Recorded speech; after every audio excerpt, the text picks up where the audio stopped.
Recording in progress.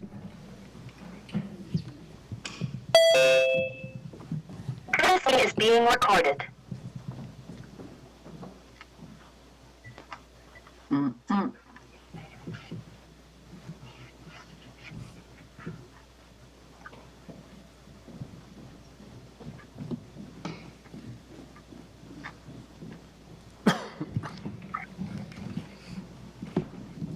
Is Lee on there? Lee Davis? She is. She is? She is. Uh, She's up in the corner. It's 6:30. I'd like to call the meeting to order. Could we all rise for the Pledge of Allegiance, please? Of the United States of America, and to the republic for which it stands, one nation, under God, indivisible, with liberty and justice for all. I'd like to welcome everyone to our public hearing regarding a zoning change. And this is the first and maybe the only public hearing. There could possibly be a second public hearing depending on what happens at this meeting itself. If there are minor changes to it, we have to go back to another hearing, is the way that I read the law and how it works. If there are no changes at all, we can adopt it at our next meeting, which is scheduled right after this meeting. The purpose of this meeting is so that people could voice their opinions, concerns, or ask any questions regarding the document that's before us. And it's a new district, I believe, that's going to be proposed, the Village Green District.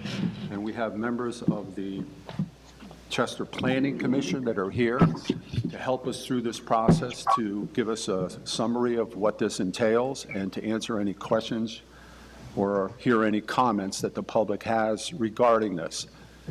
This, like I said, this might be the only chance that we have for this, depending on how this meeting goes and whether we have another public hearing. And at this point, I would like to turn this over to, we have Kathy Hasbrook that's here, Peter Hutkins, Hugh Quinn, and Preston also from the Planning Commission. Kathy?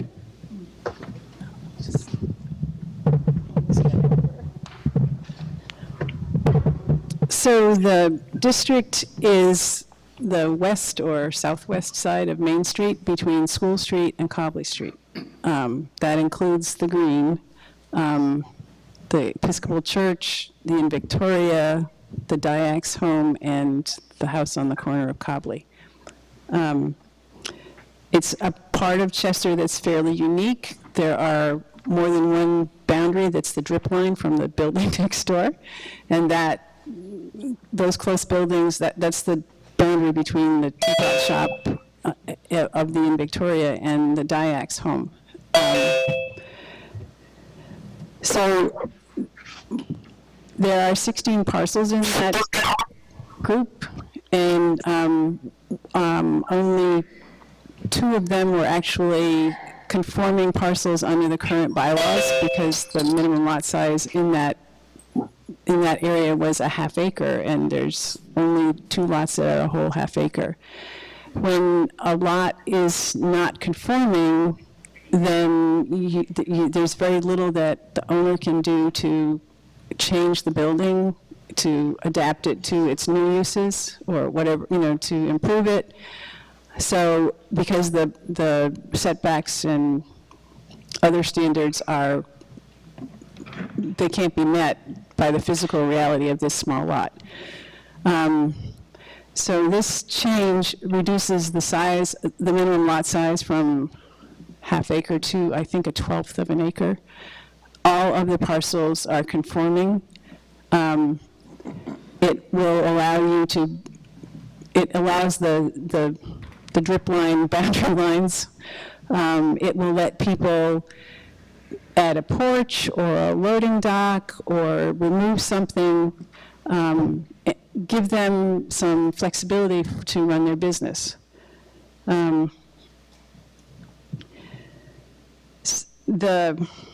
We also acknowledge the fact that this has been a business area for 150 years. Almost every single building has been at one point a retail store and a restaurant. And we couldn't see any real reason for requiring a conditional use hearing for a restaurant if in a building that didn't have a restaurant currently, but had one 20 years ago. Avoiding a conditional use hearing is, well, the first thing people think of is the awkwardness of showing your plans to 5 relative strangers on the Development Review Board, but another very real issue with a conditional use hearing is that it takes like 3 months to warn the hearing, hold the hearing, write the response for the hearing and the permit, and get it signed by the Development Review Board. So it's a long delay in a development process that a lot of people would find at least irksome, if not a real problem for them. So we've added a few uses that do not require a conditional use hearing. And we also acknowledge that the town has set up parking all along the green, and there is additional parking across the street and in the Cobley lot, so we didn't feel it was reasonable to have parking requirements for each business to meet, that this is an area that shares parking, and we believe there's adequate parking in the area. And I think that's about, there's major changes we made.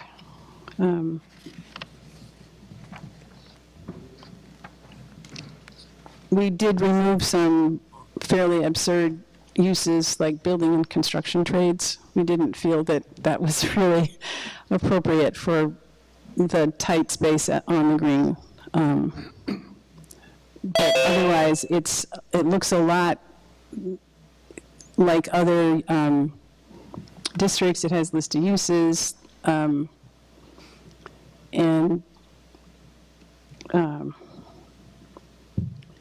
we didn't revolutionize the way people get permits or anything like that. It's within the bounds of how we do it now.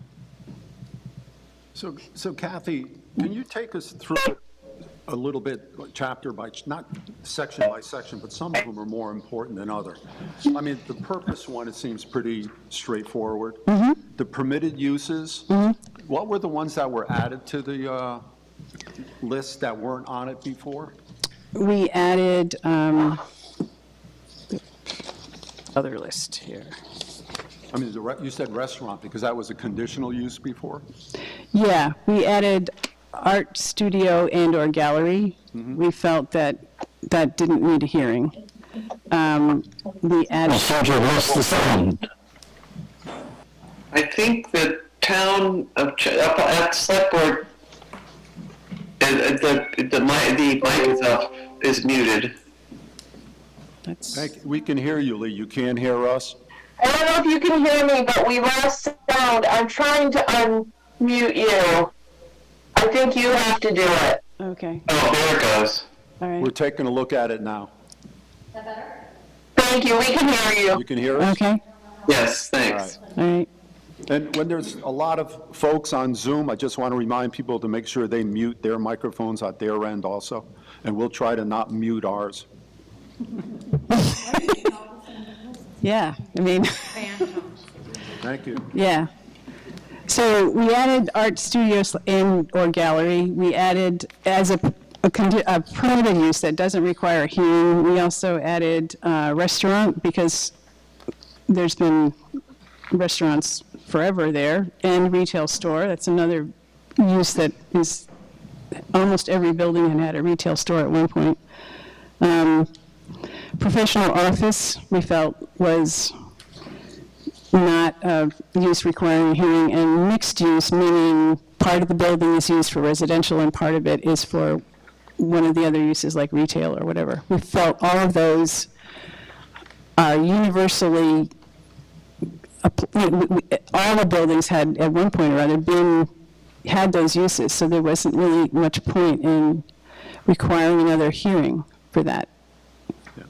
It makes sense. It seems like it's more common sense. Yeah. Look at it like this. I mean, it's been used for all these purposes over time, the years and stuff. Why should someone have to go through all the extra Delay, yeah. procedure to do something that we all accept and Right. that have been traditionally used like that? And you only took one off, and that was the trades one, I believe? We took off, can I get that list? We have building and construction trades, commercial broadcast facility, private broadcast facility, and agricultural forestry. Mostly because it sort of seemed absurd. We didn't really want to look absurd. And I'm not even sure what the broadcast facilities are. There's like a radio station or something? Could have something to do with the antenna. Oh, okay. And, yeah, it's a little vague, but it has to do, some of it has to do with antennas, and the state wanted to be sure that you could set up an antenna where you needed to, within some reason, and we just felt that that little stretch of Chester didn't need an antenna that badly. Yeah, I see the point on that one. That one So- makes a lot of sense, too. So when you go over to conditional Conditional, uses, right. did that change a lot? No, except we did number 3, construction of any new principal structure or any substantial replacement or enlargement of an existing or damaged principal building. That we added quite a few words there to be clear that if you wanted to rebuild a big chunk, you'd need to explain to everybody what you were planning on doing so that it wouldn't be a surprise. The bylaws as they are now prevented any kind of construction because you couldn't, because the setbacks were so great that you couldn't meet them. So nobody was changing any buildings, and we wanted to be sure that you could change a building, but you wouldn't just build a spaceship or something without people reviewing it first. And I just want to remind folks that are on Zoom or here, if you have any questions or any comments as we're going through these things, just please raise your hand and be recognized, and we'll let you, Yeah. speak and ask your question or make your comment. We also added open market, meaning an outdoor market, because we felt that was an ideal place to have that kind of a thing. It definitely seems like you're adding a lot more flexibility and common sense to the Mm-hmm. document, for sure. Heather? The setbacks of 0, Mhm. is that to accommodate what's there? Yeah, Okay, so if something happened where someone was going to level a building and start over, there'd still be no setbacks at that point? and a lot of the buildings go right up to the edge of the street. So you wouldn't really want to build a building, replace a building and set it back to us so that it looks like a tooth out of place. That question about setbacks, I had the same thing, too. Interesting. It just seems like 0, you have no leeway. I mean, that means you're building right up to a line if you're replacing something, and it's usually going to be the town line, I would think, because that's where a lot of the setbacks are. I mean, the ones that are very close. I just, By putting the construction, you're going to have to bring the construction back to the DRB. So you're going to have people like, we're talking about, Harry Goodell is going to say, I can't get a fire truck in there now. That see, right now, the building code on an existing structure does not come into play, and nor does NFPA. Once you start with a new structure, both the building code and NFPA are going to come in, so you're not going to, zero is what's there now, so you could add a fire escape. You could add that, but if you started with a whole new structure, then you're going to have to deal with all the building code as well. So the 0 setback works for the buildings that are there now. If you took a building and it completely tore it down and start over again, unless it was a burned-out structure and you're replacing exactly, then you're going to go through the whole code and NFPA that's going to pull the whole thing together. But does that also mean that if you have an existing building that is not zero setback, you could build up to that zero? Yes. So that's the part that, Well, there's but 16 you're going to have to go to the DRB to do that. to get to the zero. To get it to zero, if you're not at zero now and you do new construction, you have to go to the DRB to get it because it's a conditional use. All right. We think we covered that one. Of the 16, Excuse me, Heather. Can you pull your microphone closer, please? sorry. Of the 16, did we say 16 buildings? 16 parcels? Parcels? Yeah. How many of those are zero now? Most of them? I didn't count, but I know, like, the little building to the right, The church. You start at the church and then it's down to Coffin Street or zero. Yeah. Yeah, it's just those few. So most of them are. Yeah, everything else is. From Mediterranean right down to the other end, they're all zero. Interesting. and the pot shop, or the little building to the right out in Victoria, and the drip line is at the edge of the Diax driveway. So, It's close. yeah. Cozy. It's zero.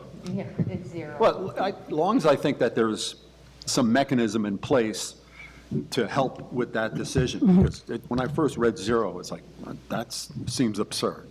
Because, you're on zero and you're on zero means your buildings are touching. But it seems like that's covered with the more of the detail in the process, so that's why.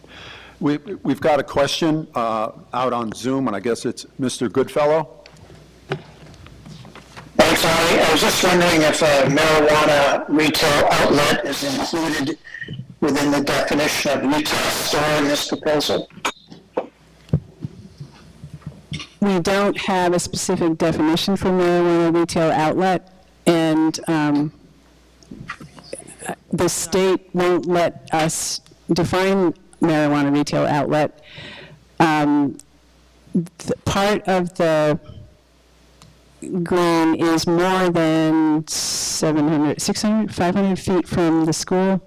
So theoretically, yeah, you could, but we have a lot of concern about the traffic that would come in for that. They would have to show the DRB how much traffic would be coming through. There's a lot of reasons that that's not a great idea.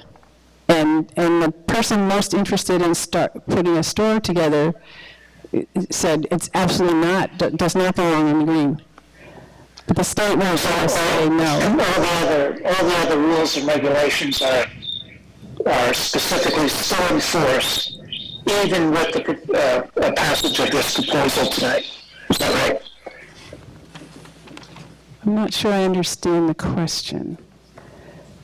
Well, a retail marijuana outlet is a retail store. And so I'm just asking the simple question, does this proposal tonight impact in any way, negative or positive, the building of a marijuana retail outlet in this zone? No, it doesn't. Thank you. But does it still have to go through some guidelines for traffic, for hours of operation? I mean, the things that a normal retail establishment would have to go through. So retail is a permitted use. Yeah. So it wouldn't have to go through a conditional use hearing. It would need a permit. And there's the performance standards. And it would need to meet the performance standards. And the performance standards would encompass parking and accessibility and lighting and signs, all Right. that stuff. So I noticed in the amendments to the bylaws, there's a section on adult-oriented businesses. Would a marijuana retail operation fall under that? I don't think so. Not by this definition. Okay. So I have another question, although Scott had his hand up. Do you want to call Scott? Go ahead, Luke. So, excuse me, under 4.8 conditional uses, all the way down to 3B, wherever I am, on page 65, Part D, it says to maintain the scale, support the density, and preserve the New England architectural character.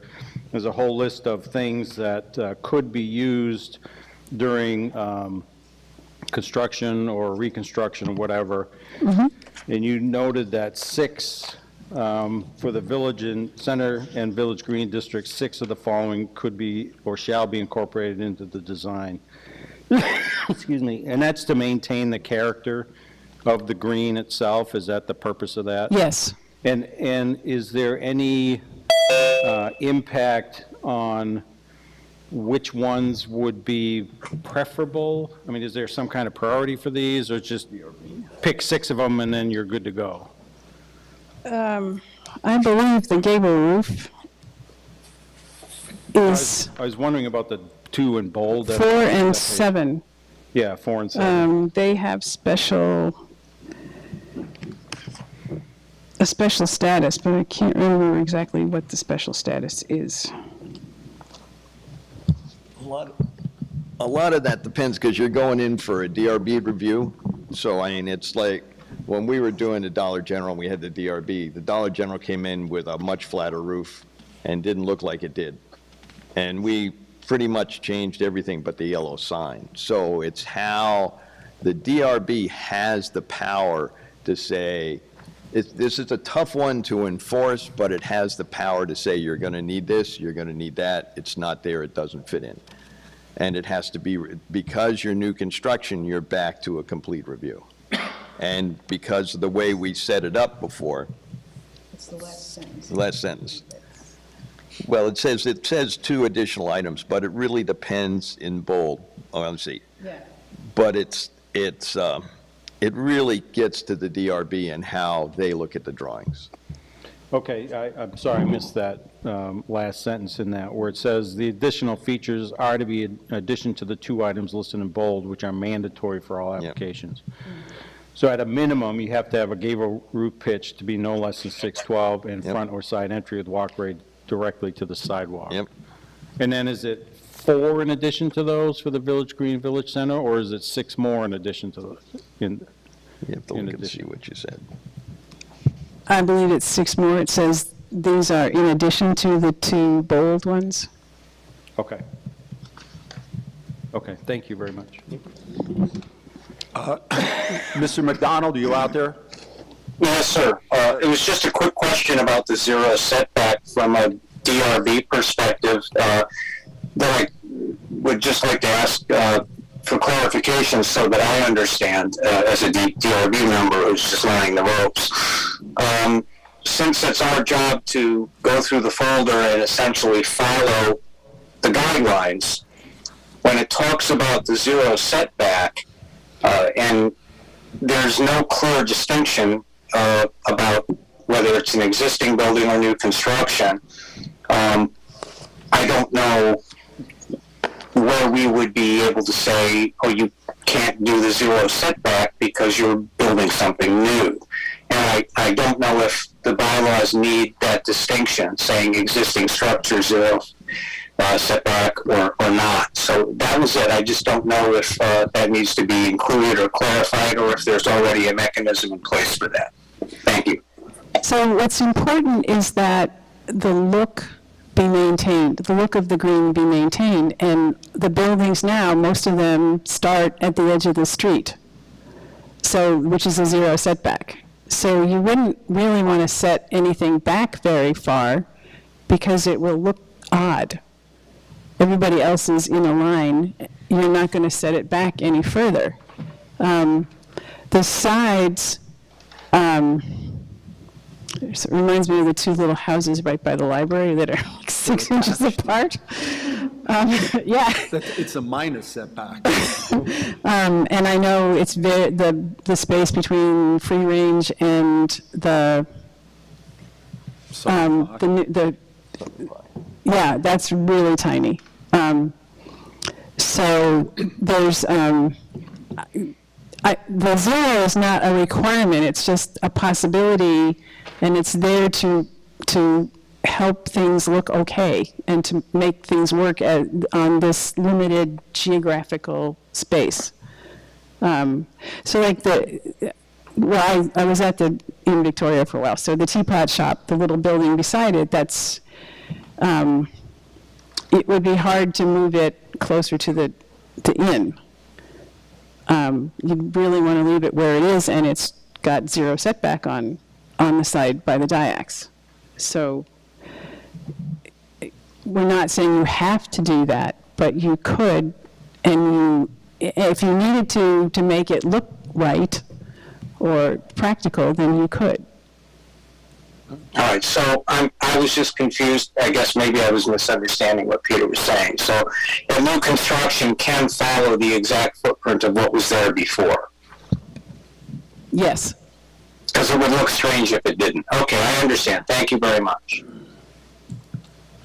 So that was, we had gone through the conditional uses. I guess the dimensional standards also, which is that zero setback and a few of the other items. Supplemental standards, they're pretty much the way they were, or is there anything different? I guess the parking's different, you said on that? Yeah, we changed the parking because we did a parking study and concluded that there was plenty of space, and it was foolish to start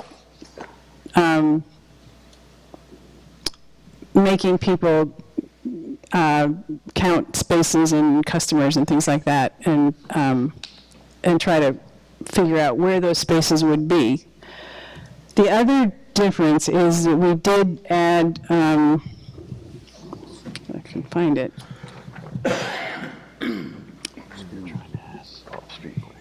No, it's not the parking. We did add a guard against franchises on the green, just on the green. We felt that we didn't want a Starbucks showing up on the green to compete with Southern Pie. Is that the formula businesses and that? Right. That's what you're talking about? So the parking, there's a lot more leeway with that to promote the businesses that are there. Right.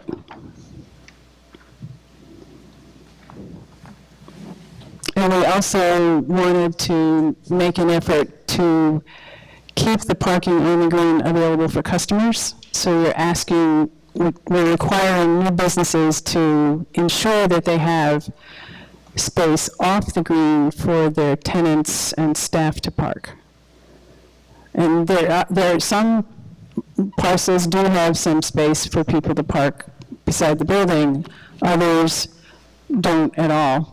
But there's space on Cobley, and there's, I think there might be, I know some people park across School Street.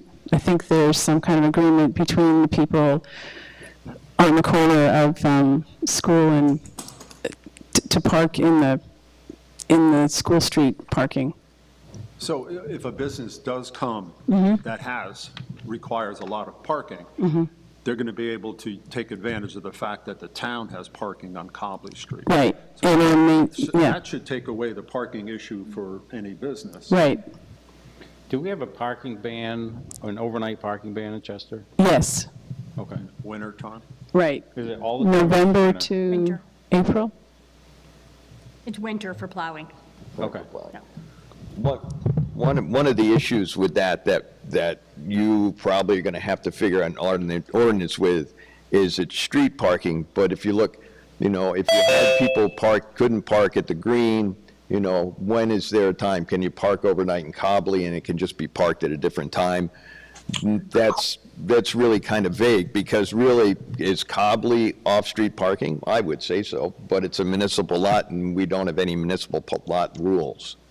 So that's food for thought for you for the future. We don't have a parking problem now, but that would be something that would be a solution to part of it, certainly. So, interesting comment, Peter, just want to follow up on. So I've heard a couple of times you guys did a parking study or whatever. So Can you tell me the results of that? Because I see a lot of cars on the green and around the green, and it seems like there's not enough parking, but that's. We went through it, I did a parking study that I brought to both the planning board, and I took it in a meeting to the DRB, and the conclusion, looking at the hours, is the times that you get in, that it kind of looks kind of hard, is if you look when the churches are open, that's the hardest time. There is, if you park across the street, when I did it, and I used for a basis of the study, was that all the restaurants were at capacity. Then there's an overflow into Cobley, but the Fullerton Inn is considered 125 seats, and the Free Range was considered 35 seats. The Southern Pie actually has a permit for 24 seats. So, and using the parking standards that we have, which is 4 seats per space. Yes, it pushed it out there, but when you come back and you take that back and you looked at, I set it up to look at timing. In the timing, there's a turnover like around 6 o'clock, that if all the restaurants are full, it's pretty busy. Or if you had, a wedding at the Fullerton Inn. Okay, it's going to push it, there's no question. But taking all that in consideration, and I have all the data, and I have it on a spreadsheet, and I'm more than happy to sit down with you and work through it. It takes me, to make a real presentation and work through it, about 35 minutes, so I didn't necessarily bring all the No, numbers. the Cliff Notes is great. Cliff Notes is great, yeah. So we counted spaces. I mean, there's things that you can do to help the parking. For instance, on Main Street, the complaint is the few houses that are out toward the end by Cobley Street, people park in their driveways. Well, none of that's striped. A little striping on Main Street in that section there, actually, it helps my study, because the way that I've always done parking study is you have to look at it. If it's not painted, people are spastic, and you lose right off the bat, you lose half the spaces because nobody parks consistently. And so I didn't count them all as full spaces and saying you can exactly have this. I slide it out because there's no marked parking. And if you mark, the big complaint was that people's driveways got blocked, and that could be painted out, and it needs to be, the fire hydrant, things like that. And it's short money with paint that would help us out. But going through all that with the study with the planning board, and with the DRB, the DRB said, we see that parking is adequate, and they're the ones that issued the permit. Okay, thank you. I also, when we looked at parking, and we had the feeling you did, that maybe there wasn't enough space. That's when the issue of tenants and staff parking in the spaces along the green came up, and that we really we looked for ways to address that, and that's why we said, if you're a new business, you need to be sure that your tenants and staff have someplace else to park. Okay, thank you. Yeah, there are, as we talk about that now, there are 5 apartments that have no parking on the lot that they're on.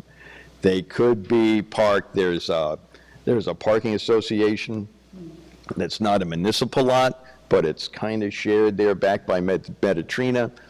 So you really, people slough things around, and it's not really defined. But you couldn't say to, I don't think if you've had an apartment there and you live there that suddenly, like, the zoning shouldn't lock in and just kick them out. That somehow those businesses are going to have to be able to work out what's happening between themselves. I don't think that should be our place. Thank you. As businesses increase and as parking does become an issue, it might give us a little more incentive to deal with that Cobley lot and the access to it and the parking spaces, and defining it a little better to make it a resource to have for all those businesses, because that would encourage a business to come in that's going to attract a lot of parking or a lot of people.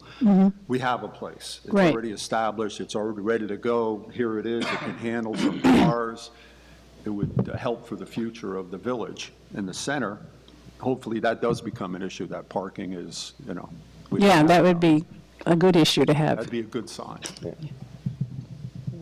So the supplemental standards, the parking, all the regular things that are written on there, the only big one difference was the parking, it sounds like? That and the formula businesses are not permitted in the district. And is the noise something new, or is that, The noise, for the town in general, the quiet hours are 7 a.m. to 8 p.m. And we felt that in the one district, we could extend the quiet hours are 8 p.m. to 7 a.m. And we thought that in this one district, we should start the quiet hours a little later. 10 o'clock seemed appropriate. 10 o'clock used to be just the beginning of the night? But I think it's reasonable to Oh, it move it is. from I mean, 8, neighbors right? You and know, things like 8's a little, early. It's a tight, small community. And like you said, the buildings are all close together. You want multiple use, you want apartments with businesses, so it's, you're not going to put like a nightclub in the middle of it all that's cranking until 2 o'clock in the morning with Right. blaring music. Right. It's not going to exactly fit the character of the village, I wouldn't think. Arnie, you have another question? Is that Mr. Mancuso? Steve, with your hand up? Yes, sir. Go for it, Steve. Well, I'd like to say thank you to the planning commission for all our hard work here on this Village Green district proposal. I know this was a well-thought, custom-tailored, business-friendly document that took a lot of time, about a year's time if I'm correct, a lot of effort, and a lot of legwork to come to fruition before you. I'm sure this will benefit the Chester's business community as well as the rest of us by proxy. Well done, people. Thank you. Thanks, Steve. I think we all agree with you about the hard work that the Planning Commission has done over the last year regarding this document and the changes in it. After that, we have definitions. Has anything changed much in here? We added art studio. I think I'm not sure if we actually, I didn't print the copy that's got read for the, for the changes in it. You want to see this one? Sure. I'll trade you. I mean, this was from that submission thing that had just, I guess, just the changes on it, or is that just for the area? Is that the one that, that's the same one? Kathy, take this. Take mine. Yeah, take mine. Oh, the red line. Yeah, you can take mine. You're welcome.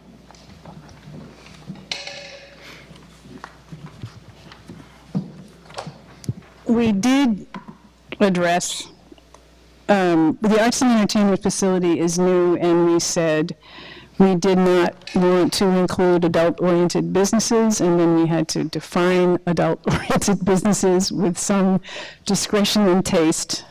So we added an adult-oriented businesses definition that we felt was clear enough to understand and didn't offend people. And we added the art studio and/or gallery. We added it specifically to encourage artists to come.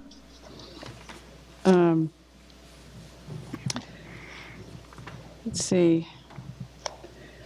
In a few places, we talked about, we're going to be substituting the word household for family across the document, but we did it in a few places this time.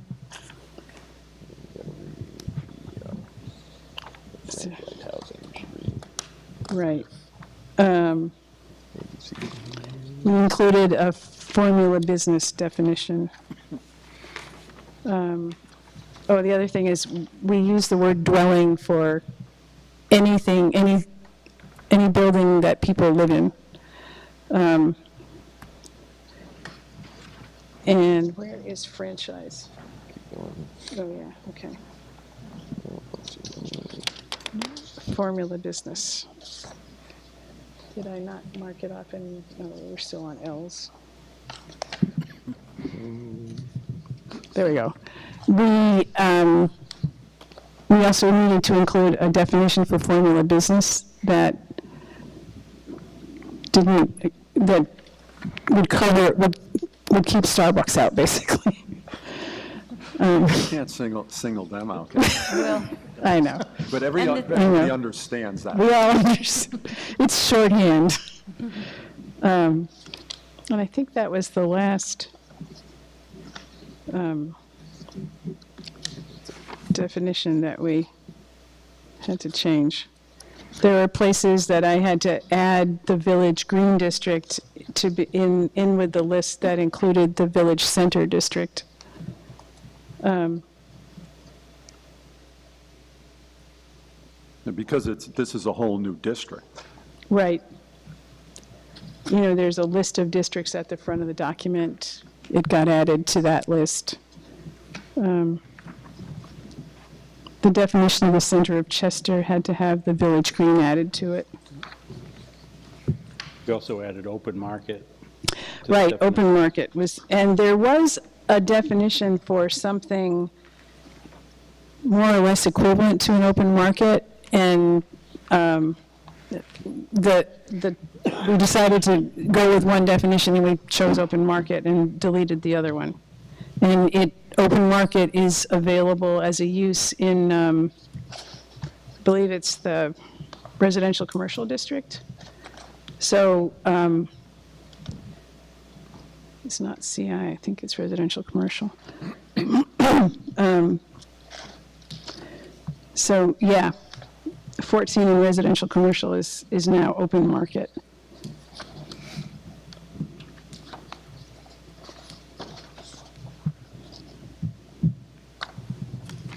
So that pretty much covers that whole new district that you defined and put all the conditions on and all the different things that work for the center of town. Are there any questions or any other comments from people that are, go ahead, Lou. I just wanted to ask the adult-oriented businesses that seems to be focused on sexually oriented materials, et cetera.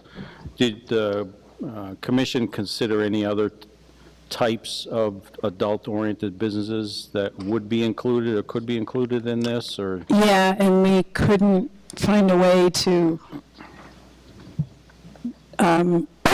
include them, I guess. We couldn't find enough precedent to say, excuse me, if we do this, it'll work. Yeah, I mean, I'll just add to that. Wait, you have to. You know, we spent a little time looking at that because there's, you know, the traditional definition of adult-oriented businesses, which is typically targeted at, you know, strip clubs and the sex industry. So then if you try to think about how to expand the definition of that to other maybe adult-use businesses like alcohol, tobacco, firearms, it became too confusing to try to jam too much into that definition, so we left that definition pretty narrow for now because we don't want that type of business on the green. And we'll have to deal with, you know, if we go down a road of trying to figure out what Chester wants to do with adult use businesses or whatever the term is that's being thrown around right now. Age-restricted businesses, then we're going to tackle that at a future time. Because I was thinking, I can't remember who it is, Ludlow or somebody had maybe it was Woodstock, had a drug and drug paraphernalia ordinance. And I was thinking, well, does that mean no drugstores? Because we used to have a drugstore in the green. So, yeah, I applaud you doing this. I just was wondering what the thought process was for that. Yep. I think sometimes when we look at a document like this, we still have to be careful about the definitions on what we try to interpret, because when you take the issue of cannabis, the state was very specific that we're not allowed to single it out Right. separately from any other retail in any other way. Right. And I know we look at different ways of trying to do that, but I think that's you have to err on the side of caution with that, otherwise you end up with a lawsuit or something like that that comes along because you're singling it out, and that's exactly what they don't want you, they don't want us to do. Right. And if we, the DRB, for instance, if it was having a conditional use hearing about a retail store, it could not reject the application based on what they were selling, if it was marijuana. So we thought a lot about that, and you're just stymied. You can't say no for that reason only. Just for that reason. I Right. mean, there's all the other conditions and Right. stipulations or performance standards that can come into play, but that one specific item can't be the determining factor on approval or Right. disapproval. And we also want to have this, we know the shops and the businesses there now, but we can't really have this apply just to that. So I'm glad that we didn't say Starbucks. I'm glad we said formula businesses Right. because of McDonald's, a Burger King, and it's not the planning commission's purpose to make sure the businesses currently, we don't want to not support them, but we want more of a vision of how this space would be used best.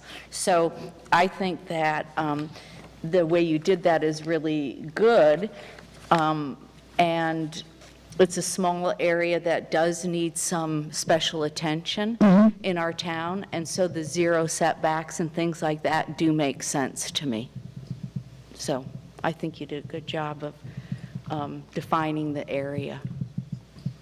Yeah, I agree Thank with you. you, Heather. I think it's a good document for the area that it serves and what it accomplishes as far as, like Steve Mancuso was saying, business friendly, it's practical, there's some common sense, there's still some safeguards built into it for other things that might come up, like formula businesses. And I think it goes a long way in protecting the character of the center of town and promoting future expansion or future businesses too. And that's a fine, hard thing to balance, to preserve the character of a village, but still promote growth and have it change, and it's going to be going forward, but controlled. I think that you've done a great job with that. Anybody else, any other questions or comments? So when we get to a point like this, if we don't make any changes at all, this could be the only hearing that we have. And we have included this on our agenda for our regular select board so that we can adopt it as written without any changes. So unless the select board has anything that they're extremely concerned about or would like to see change or something different, which I don't hear that, I don't see that. And I would say have another one for transparency and all of that if there were complaints, but I don't hear any. I haven't heard anybody have any comments that were a concern regarding the way it's We have a written. minimum of 30 people zooming into this a lot. meeting, which is a lot for one of these. So I'm not sure whether we can make a motion in this special meeting, or we have to go into our regular Yeah, select. we It'll need to be in close our the- regular board meeting, and it is an agenda item warned on there, so there's still a chance for more people to comment if someone did finally come up and say, hey, something's amiss, or I don't approve of this. So there's still one more chance for someone to speak up regarding this. But as far as the law is concerned, we've met the requirements for it, the way it works.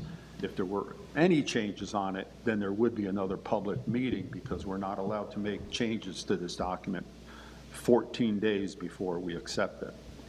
If we don't make any changes, then you don't, that 14. And I didn't see any typos, but you can change typos, right? Right. So hearing no more comments, questions, or concerns, I think we could close this public hearing. And again, I'd just like to say thank you to the Planning Commission for the hard work that you guys do. You did a great job. Yes, thank you. This is a good presentation as well. Do you need a motion? A motion to adjourn? I'll make that motion. Second. The public hearing is adjourned.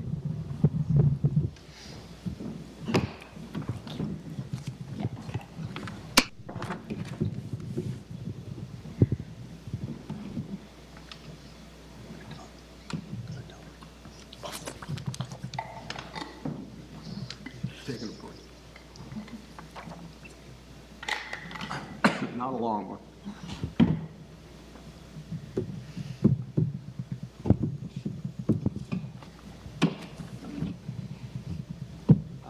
So I'd like to call our special select board meeting to order, and the only reason we call it a special select board meeting is because it's not starting at our regular time.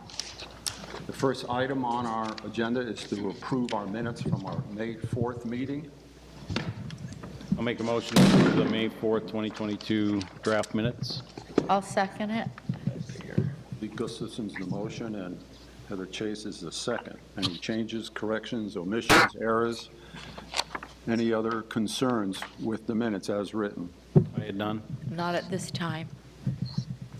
Lee, taken? I did not come up with any at this time either. I thought I marked something, but I think I have too many copies of the stuff. They're long. We're what? They're long. They are long. There's a lot of, but I didn't say anything. All those in favor of approving the minutes as written, please say aye. Aye. Aye.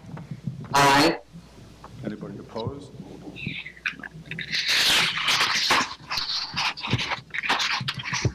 Next item on our agenda is citizens' comments. If there was someone here that would like to address the board regarding an issue that is not on our agenda, now would be the time to do so. Are there any citizens' comments?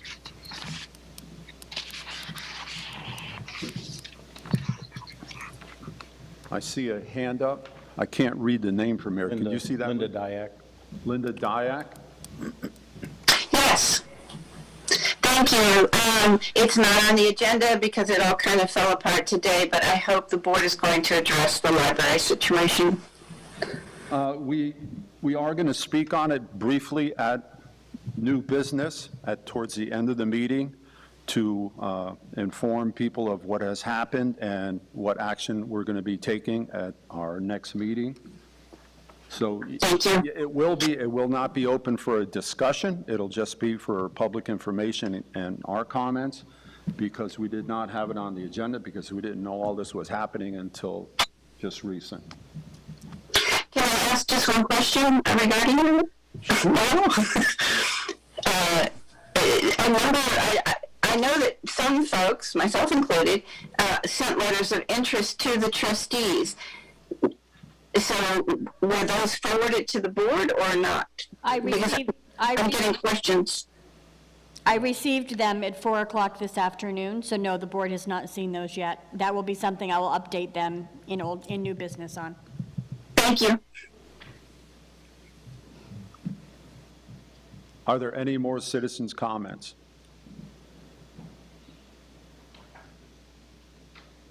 Hearing none, we'll go to old business. Julie, can you take us through our old business? Sure. So the solar field, as I indicated in your memo, I'm having a really hard time locating and identifying an appraisal firm. I've been given several names, reached out, either this farm is too small, they just don't have time, it will be next year. I'm having issues. I've been given one last name of a lady whom I have reached out to, but I have not heard back from her yet. I'll plan to reach out again in a couple days. So if anybody knows of anybody that can do appraisals on a solar farm, it's amazing to me that I'm having a hard time finding somebody, but And when do we there need it it is. by, Julie? They say 120 days, but, it's interesting, Green Lantern is having a hard time finding somebody for us as well. So hopefully they will be willing to work with us on the fact that we just cannot find somebody. So we're all searching. Most of what I'm running into is this farm is too small. A lot of the firms that Green Lantern is giving me are firms out of Boston or New York, that they're nationwide firms, and this farm is just too small. They do big stuff. I'm wondering about the insurance end of it. I would think that when a company insures a solar farm, that they must put a monetary value on it. So I'm maybe- sure they do, but I don't think it's an appraised value for purchase. I think it's more like the listers do for, But I would think it might be a replacement value, or I don't know. It just might be, throwing it out there that yep, I maybe- can certainly ask. I can certainly ask if that is an accepted number. Yeah, so that's where that's at. Route 10, I finally received the crash data, just was there for your information you had asked for. Popple Dungeon, bridge replacement work is going to be taking place this summer. Popple Dungeon, that section of Popple Dungeon just past Zaitza Road will be closed beginning June 13th, and worst-case scenario will be reopened the week of August 21st. We are hoping it will be done sooner. That is a lengthy road closure, but it is what's needed as temporary bridge off to an off-site location doesn't work in that location. So just getting the word out on that. Then the ARPA meeting, you'll have that at your next, hopefully your next meeting. I have still heard from, comments still continue to come in of ideas, so I'm giving that a little bit more time. We'll assemble those, merge them with the town's list, and hopefully we'll have that for your next meeting. Public Safety Forum, we had our first Public Safety Forum last week. It was not well attended, but those that were there had great comments. It was good conversation. Definitely will be the first of several. We plan to do it again right around the time that we do National Night Out in September or in late August. We'll hopefully hold another one in September.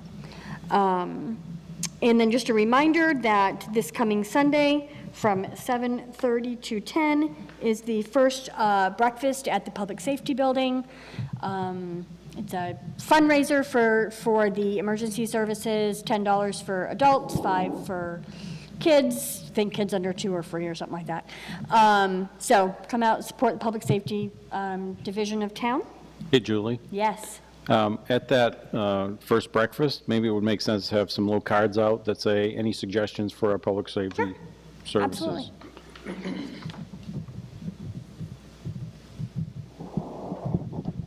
And that's all I have, Ernie, for old business.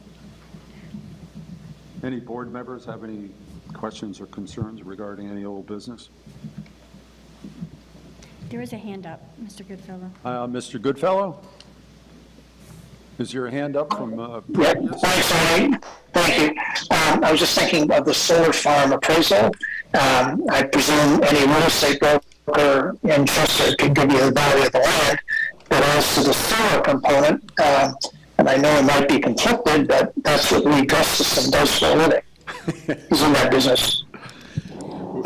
Thank you, Jim. A little bit of, Someone agrees, and Lee agrees, the board agrees, you got your problem solved. a conflict of interest there, but I appreciate the thought. Can't get anyone else, Lee. Well, I it's- mean, that's, you know. It's on my list, it's just at the bottom of the list. Oh, thank you. But it's not removed, that may be what we have to do. Well, So- I was actually thinking that Tim Roper also has experience in this industry, and between the two of us, we could probably come up with something, or call on some of our acquaintances or business relationships to bring at least a decent number to the table. And if Green Land doesn't have anybody, it might be a good starting point. Yeah, I think we're getting close to that. Yeah, I mean, if we come up with a Be number, creative. it's better than no number, and Right. if the folks that are selling in this place to us or offering it don't have any answers for us, well, what are we supposed to go by? Well, there actually is a number in the contract. It's like 925,000, whatever, which would be the starting point, and that was what the number was projected to be 7 years ago. So whether we can get a more accurate number, or that's kind of where we land, I don't know, but it'd be worth thinking about that as a starting point. I was curious about that number when I saw it too, because it was 7 years ago. It might be on the low side, which is to our advantage. I mean, that's what they thought back then, after depreciation of 7 years, this would be what it'd be worth. But it started with the cost, I assume, to build it, and then depreciate it from there. So now, what's it take to build it and depreciate it from there? I mean, if you had to replace it, what would it cost? Right. We'll do what we can. Yeah, exactly. I just don't want to lose the opportunity No. to be able to purchase it, because Well, I keep reaching out to Green Lantern saying, I'm having trouble, throw me some names, throw me some names. Well, we're contacting our people and they're not, well, We're too so small. both sides are having issues, If so. it's that small, they could just give it to us. Well, that's kind of my thought. If we're but, so you know. small, yeah. You won't even miss it. Right. Just scratch it off your books. Exactly. I had one question about the Cannabis Control Commission. Have they had a meeting yet, or have they, No, the next week is the first, did they is the go first to meeting any after the training? date. Did any of them go to that training? Yes, several went to that training. Great. Yep. That's great. Yep. Anything else on old business? I don't see any other hands up or anything going on. Next item on our agenda is our home occupation permit fee waiver. It says the Planning Commission is present here to help us with this one. And it seems like a request to waive a fee. And Hugh Quinn is the chairman of the Planning Commission, and he's going to help us through this one. Yeah, so let me provide a little bit of background on this request we put forth to the Select Board. The Planning Commission discussed home occupations around a month ago, and as you may or may not know, it's a guaranteed right given by the state for any resident to use a minor portion of their dwelling for a home occupation.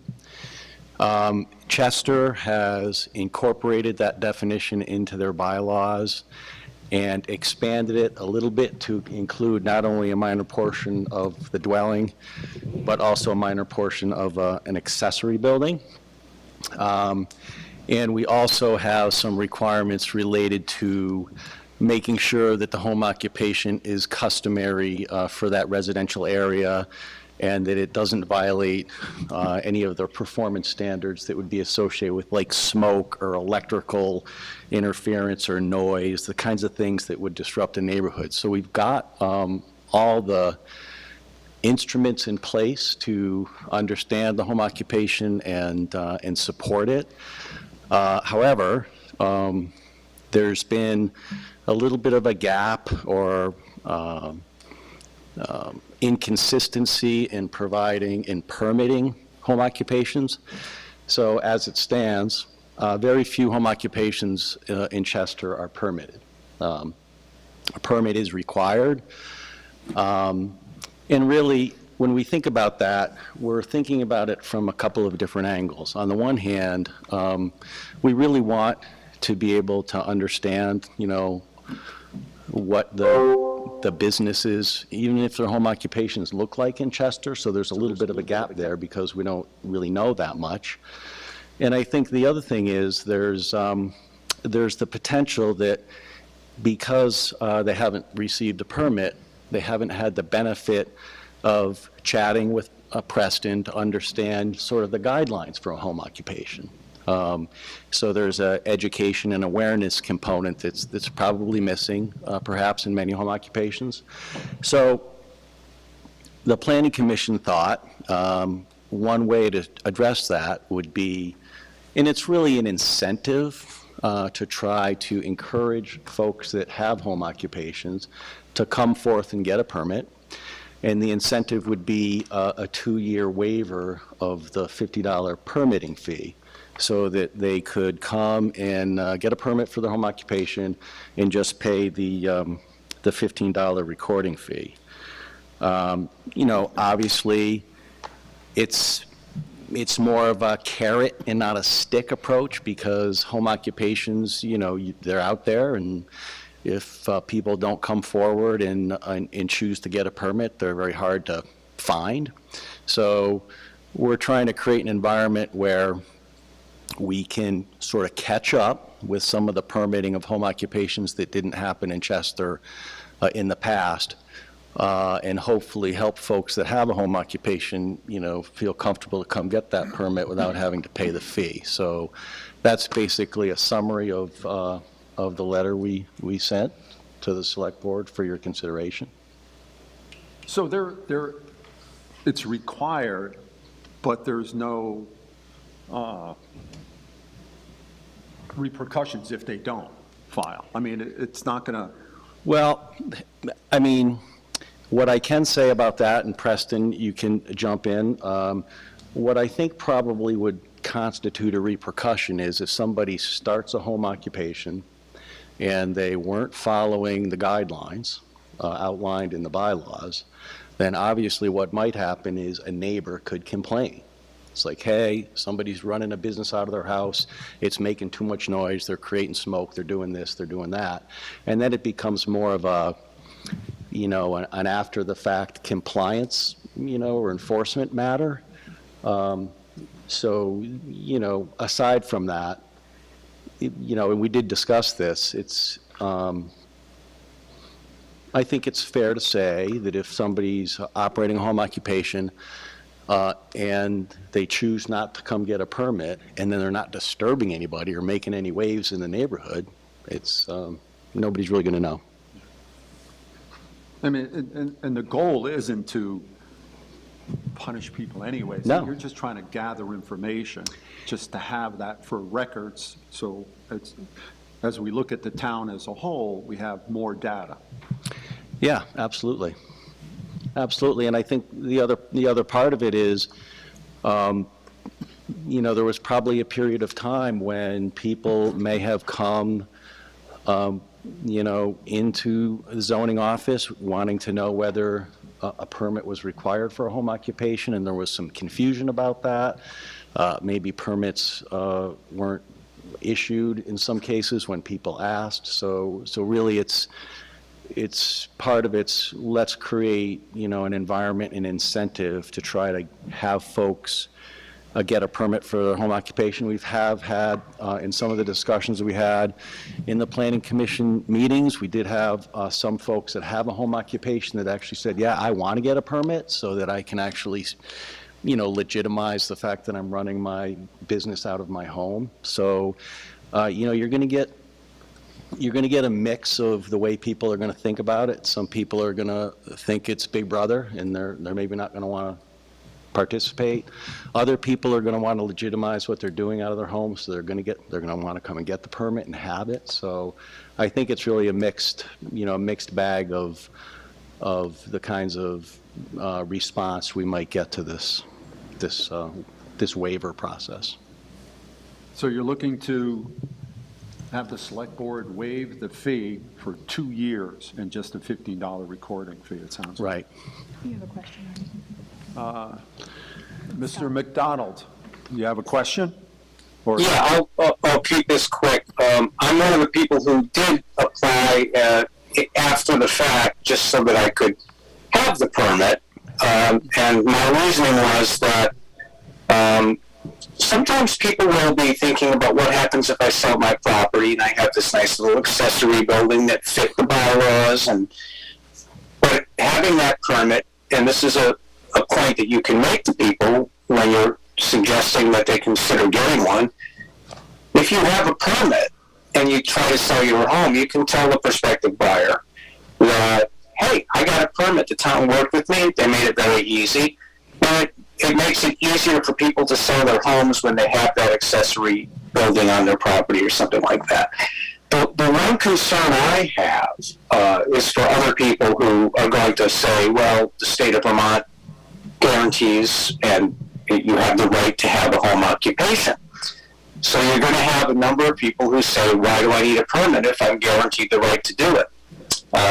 And so from that perspective, I almost feel like it suits our town better to just have it called a registration and not charge any recording fee, because that'll give us probably more people who willingly step up and say, I'd love to register my home business with you. Doesn't cost anything. There's no big brother involved. And then we have a better heartbeat of what's really going on off in the woods. So I just wanted to suggest that for whatever that's worth. Okay, thanks. Thank you, Scott. So, I think Scott said home business, and I think one of the problems is defining the terms, right? I meant home occupation. I'm terribly sorry. Yes. No, and I'm glad you did that because it was an entree into what I wanted to say, so thank you, Scott. And you look at the definition of professional offices and things like that. Now, I've had a home something before, I don't know which one, and so I don't know if the board doesn't want me to participate in this, but, you know, I'm almost wondering from a consumer point of view, if we couldn't make, like some of these things, do an educational pitch to help people understand what they're doing in their home and what definition it falls into, and do you actually need a permit? Because there have been years of inconsistency with either the definition or what's being said. So I'm okay with not having fines or not having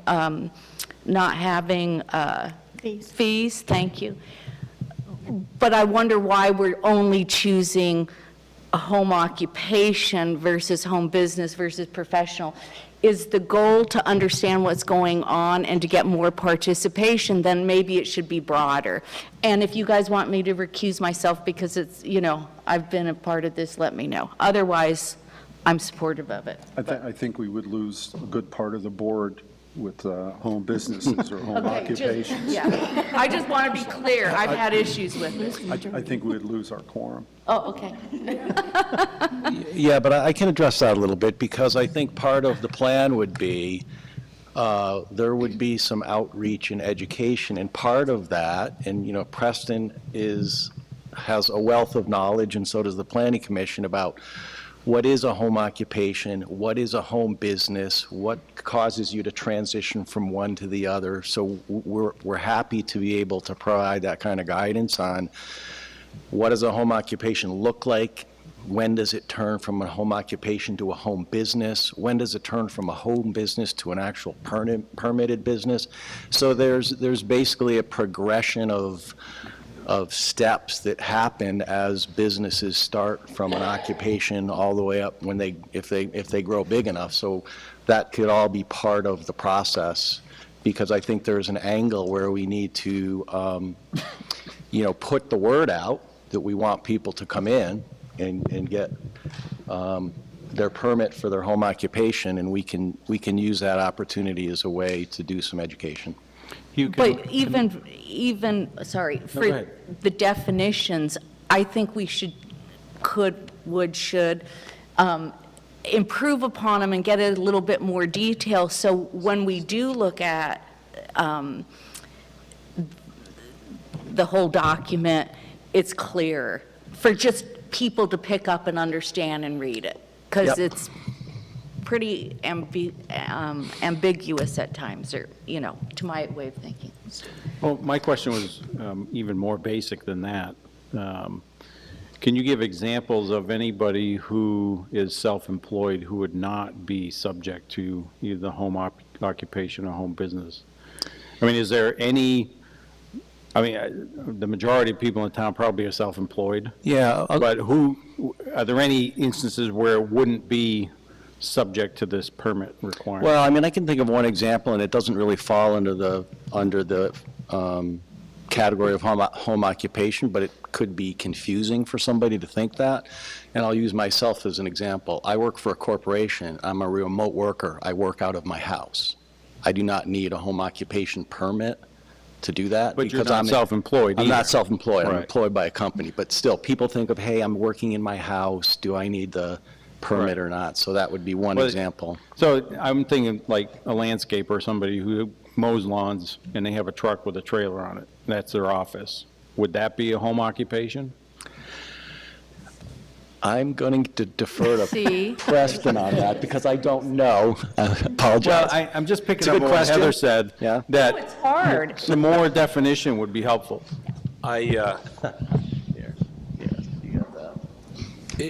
Basically, if your business is registered as operating out of your home, then your home occupation. Yeah, I think that's the honest answer. Okay. So that assumes registration with the state. Yes. Okay. So if you're not registered with the state, if you're going around. Well, there could be other problems with that if you Right, aren't yeah, no, registered with and I'm the not state. suggesting that that's the way to go, but I'm asking the question to kind of help me understand where we're going with this. I mean, I understand the rationale behind this, and I appreciate the amnesty, because there's a lot of us who don't have the permit. Well, there are several things that trigger whether you're a home occupation. One I mentioned is if your home is registered as a business. Another thing is that if you have the public coming and you have a sign, that certainly is a very obvious trigger. Another one is if you're advertising yourself and that's your contact is your home. I think anyone who knows me knows that I'm not someone who likes to burden people with a lot of regulations, but I do think that, first of all, our bylaw does say you're supposed to get a permit, and secondly, I think it's a good thing to get a permit. But if somebody's doing a little bit of gainful employment in a way that nobody notices, I guess that's not the biggest problem. Thank you. I think a lot of times with home occupations and home businesses, if you're not registered or if you're not carrying a license or whatever, you need to make that business legal, the insurance part gets involved also, because a lot of times people advertise, licensed and insured or whatever. And if you don't follow the guidelines, a lot of times insurance companies will start coming down on you and say, well, you didn't have a legal business, we're not going to cover you, and there's all implications from there. I like the fact that it's not punitive, it's more trying to help people. We're trying to gather data, we're trying to help people so that if they do ever transition from a home occupation to a home business, they'll know how to do it, they'll know what steps to take, they won't be afraid of coming in to seek help because they haven't been registered for a while. I think it's a good approach, it's a good first step, and we can see what happens with it. And more definition maybe if you go forward, as you come down to it, if it starts working out and people registering, and your questions might come up as people start registering, say, wow, we didn't think about that, and where does that fit in, how does that work? So it might be like a learning experience for everybody involved too, to get to where we'd like to go. Arnie, you have a question? Is that another hand up? I can't see it, Linda Dyack. Linda Dyack? That's me, yes. I have a question.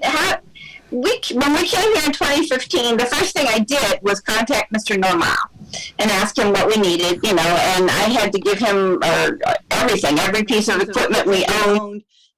He wanted to know what countries we sold to, where we marketed to, etc. But I only cut the town for one check for $35. The permit supposedly hung on our sign, where we were going to hang our little sign that we have mostly for UPS. And I don't have anything that says my business is permitted, but I did go through all that. So who do I go to the town to ask, who do I ask? Look up and make sure we're filed correctly? You go to Preston. Yeah. Okay. We send Thanks. all that to Preston. Thanks. Thank you, Linda. I'm ready to make a motion, but I do want to say this sounds like a friendly opportunity for transparency, which is great. So I think you guys thought outside the box on it, and it sounds good. Motion? I'll make a motion to They have two choices, either waive the total amount or that $15 fee stays, I guess. Is that $15? It's not required. That's part of our fee. When you record a document in the town of Chester Land Records, there's a $15 fee. So if we waive that, We're then paying it then. So I make the motion that the $50 fee for home occupation permits be waived for a 2-year period, and that applicants for home occupation permit be charged only the recording fee of $15. So then that's the motion? Do we hear a second on that? So basically, it's just to waive the fee and just the $35, I have to do the math. Yeah. And just the $15 recording fee. I'll second the motion. Any further discussion on this? Yeah, I have a question regarding the recording. Why are these permits recorded in the land deeds? So there is a requirement of law that any zoning permit needs to be recorded in the land records. So that throws a whole nother wrench in it for me, because if I'm running a business out of my home, all of a sudden it gets tossed into the land deeds, and then when I go to sell it, there's this permit that's thrown in there that anybody can find. And is that really what we need? I mean, do we need that? Is there a reason why we have to record it? If it's a zoning permit approved by the zoning administrator, then it's got to be recorded in the land records. That's law. It's a state law. Just like if you build a deck on your house, shoot, I haven't given you my application. If you build a deck on your house, or maybe you started building a deck on your house, that's going to get recorded in the land record. But you can replace a deck, Julie. But you can replace a deck. Just to be clear. I'm doing that too. Yeah. So anyway, anything that requires a zoning permit is going to be recorded in the land records. That is just a requirement. And I realize that this is already required, and all we're doing is voting on whether to waive the fee or not, which is fine, I'm happy to do that. But it just raised another question in my mind about why do we need a permit for this? I mean, I understand the rationale behind collecting the data, understanding the demographics and who's making their living by being self-employed, et cetera. But I'm not quite convinced that we need this as a town, a permit for running a home occupation. But that's neither here nor there, my 2 cents. Well, having that permit on record for your business could also be a pro if you go to sell your house. Yeah, no, I get it, but it's just a personal if I'm going choice. to sell my business, my house doesn't go with it. So that's probably, So But when it says some that people a might. permit is required for a home occupation, is that a town regulation or is that a state regulation? it's a town regulation. It's Yeah, in the that's in our bylaws. It's in our own bylaws. Yeah. And there's no other mention of it in state statute? It's mentioned that it's allowed, but that's it.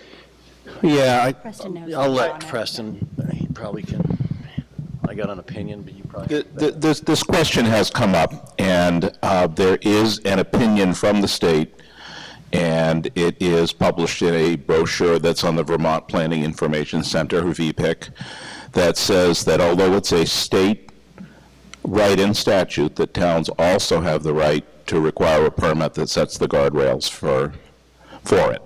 And so we're at the situation where, yes, Chester could, the bylaws do now say you should have a permit. We could change it. So unless that does change, that's what we have, and that's. Yeah, and again, I'm not No, arguing. it's a good point. At this point, against that, because that's not what we're discussing. I just wanted a clarification. Scott McDonald has a question. Scott McDonald? Yeah, my question is, I've heard several times that you're waiving the permit fee for 2 years. Does that mean on year 3 they have to pony up to $50? Yes, unless we were to choose to extend the waiver. All right. Well, then I would suggest that if you're looking to get people to step up, that you waive it completely, especially since there's the ambiguity of the state saying you can have your own home occupation. We're not going to get rich on a couple dozen $50 application fees, but by promoting the benefits of having a permit for A, resale, B, insurance claims, things like that, legitimacy of your business, there's great reasons to be permitted. But if the state says you can have a home occupation, but towns have the right to require a permit, I think it would be really wonderful of us to say, here's your permit, and we're going to waive the fee for you. It's just $15 to record it, and then everybody wins. I don't see the benefit of saying you have 2 free years, and on year 3, we're going to send you a bill. So that's all. Thank you. I don't believe it's a yearly bill. This is a one-time fee. Yeah, so. So it is not a yearly fee. Right, and I think we did have a discussion amongst the planning board about the merits of having a window or just leaving it free, indefinitely. And at this point, our feeling is we need to have a window because people often need a deadline before they'll act. So part of the carrot is you have 2 years. Please come get your permit. After that, we don't really know what the permitting landscape is going to look like from a fee point of view. Okay, so the, letting people off for 2 years is the time period in which they can come in and not have to pay the full fee? Correct. Okay, but once I get one, it's not Yeah, like the one- dog yeah. license. The Yeah, dog once you have license, it- you're supposed to yeah, come in. One-time fee. Yeah, once you have it, you have it. Okay. So the motion stands right now that we waive the $35 part of that $50 fee and just keep it at a $15 recording fee. Any further discussion on that motion? So you just raised another question, sorry. So the $50 includes the recording fee? Yes. I believe so. Okay. It was $50 total. And that included $15, so we're going to waive $35 Yep, and still have 15, okay. Yep, and that's Thank you. my understanding of the motion, your intention of the motion. Yep. Any further discussion on this from the board? All those in favor of the motion as stated, please say aye. Aye. Aye. Anybody opposed? Motion passes. Thanks again for your work on the Planning Commission. I just want to confirm we had a second on that. I did it. Yeah. Okay. Have a second. Just making, There was, wasn't I there? had your Yes, back. Heather. Don't scare me like that, though. Music stops. Yes, there was. thank you.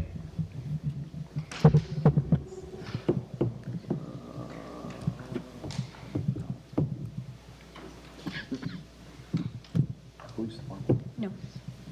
No adoption of your zoning bylaws, if you want that. Oh, that's right. Can I make a motion? So I'll make a motion to adopt the amended bylaws, the amendment to the Unified Development Bylaws as presented earlier at the previous meeting. Second. Lee Gustafson's the motion, and Lee Dakin is the second. Any discussion on this? We had pretty good discussion at the public hearing. We all were happy with the way everything was spelled out and written, and there was no changes or corrections to the document, and we're looking to adopt it as presented. All those in favor of adopting the changes in the amendment as presented, please say aye. Aye. Anybody opposed? I do want to say thank you to the Planning Commission. 14 days, or there's a time period before it becomes effective. Is it 20? No. I forget what that is. It's either 14 days or 28 days. 21. 21 days. Thank you to the Planning Commission for all your hard work on this, appreciate it. What's next on your agenda? What district? You're going to start in the center and work out? You had non-conformance. Right. Non-conformities is next. Okay. Well, thanks again for all the work you guys do. And thank you for sort of missed that one. I was going to go right by. And I'm even putting X's as I go. There you go. Next item on our agenda is our police department assessment and update regarding the specifics on it. Julie? So Jim Baker is underway, hard at work on the police department assessment. He has met with all police officers at this time and is currently working through the department heads and other police, fire, ambulance agencies that surround us. I have given you a copy of his scope, just so you could kind of see what he will be doing. My next task to give him by next week is we will be developing a few focus groups that he will meet with that represent different areas of town. There will be a focus group for people that live outside of the village, one for her focus group of inside the village. There will be one for business owners. There will be one for maybe some of our special interest groups, family center, community cares, those types of organizations. Once those have been developed, maybe 3, 5, 7 people on each one, Jim will meet with them. The point of that meeting is to talk about what those different groups how they view the police department. What are your thoughts about the existing police department? What does community policing mean to you? What would you like to see from our department, et cetera? So that is the next step. Jim is also developing currently a survey. There will be a townwide survey that will be somehow sent to all property owners and Chester residents. There will be some very pointed questions asked that will give some feedback on how our police department is viewed by our community and what the community would like to see. So those are some of the next steps that will be coming rather quickly, but just to keep you guys updated and in the loop. And he will be presenting and talking to you as well. Any questions? Any concerns? I'm glad it's going, Yep, and it's going well. How long is it supposed to last? Feels he will be done in 6 weeks. He's moving quite quickly through, and he's getting very good information, very good feedback, which is extremely helpful. Mid-July? Yeah, bravo. yeah. Maybe this should have been under old business, but our union negotiations, how are they going? They're going. They're going? We'll leave it at that? Well, there's not really much to update. We're negotiating. We're working through the agreement. You have a question from Chester Telegraph? Chester Telegraph. Thanks, Arnie. Question, will all the info gathered in the assessment be publicly available, or only what is in the final assessment that's released to the public? I would imagine, Sean, I can confirm, but I would imagine it will only be the report, because he is wanting people to talk to him in confidence, and be willing to speak freely. So I would imagine as he assembles the report, that is the information that will be available. So it wouldn't necessarily have to be something that's individually identifiable, but it would be interesting to see all of the information as opposed to what comes out in a report. I will have a conversation and verify that. I'm not comfortable answering that question right now. I understand, thank you. Yeah. I could see the point a little bit, maybe questions regarding. Well, sometimes people make a statement and you can tell who it is. Not So any statements of particular Yeah. people, but of survey results and things like that. Yeah. Yes, sir, you're going to have to Oh, come those up- would be in the report. up to just had a clarifying question. Yeah, just come. Sorry, Sorry. just identify yourself and. Yeah. My name is Kyle Larita. I'm from the Vermont Journal and Shopper. I was curious whether there was a projected date on when Jim Baker would be making his presentation to the board. We don't know that yet. I think he's wanting to gather a little more information and have some more conversations so that his presentation to the board can be a little more informed. I would imagine it would be a few weeks, maybe the June 15th, probably, maybe the June 15th. Okay, thank you. Yeah. Anybody else? Any other questions? We have a hand, is that, I can't read that one. Ginger. Ginger's eye. Ginger Roper? How would someone ask to be on one of the focus groups? You need to email me, Ginger, your interest. Just email me and let me know you're interested. There's no selection process. Anybody that comes forward, I'm going to throw on one of the groups. Okay, thank you. You're welcome. Yeah, the goal is to hear from as many people in the community as possible, not to isolate and only target a few individuals. Yeah. Any other questions? Any other hands up? Well, that's good news.